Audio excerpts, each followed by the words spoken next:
कोकणातल्या नारळी सुपारीच्या झाडामध्ये लपलेलं हे मॅजिकल गाव तुम्हाला माहिती आहे का?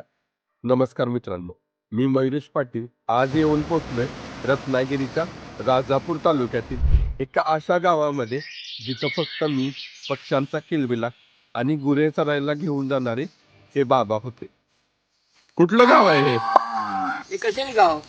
कौलारू लाकडावर उभं असलेलं हे मंदिर बघायला खूपच आकर्षक वाटतं.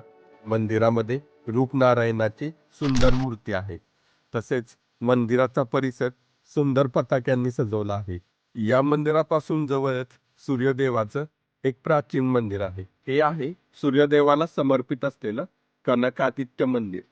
असं सांगितलं जातं या मंदिराची मूर्ती 1500 वर्षांपूर्वी इथल्या बीचवर असलेल्या एका गुहेमध्ये सापडली होती. या मंदिरांसोबतच या गावामध्ये एक असा नीरव शांत बीच आहे जिथे तुम्हाला पोहोचायला 10 मिनिटाचा छोटा ट्रेक करावा लागतो. स्वर्गीय कोकणातील देखना बीच लाभलेलं हे कसेही गाव तुमच्या बकेट लिस्टमध्ये आत्ताच ॲड करा.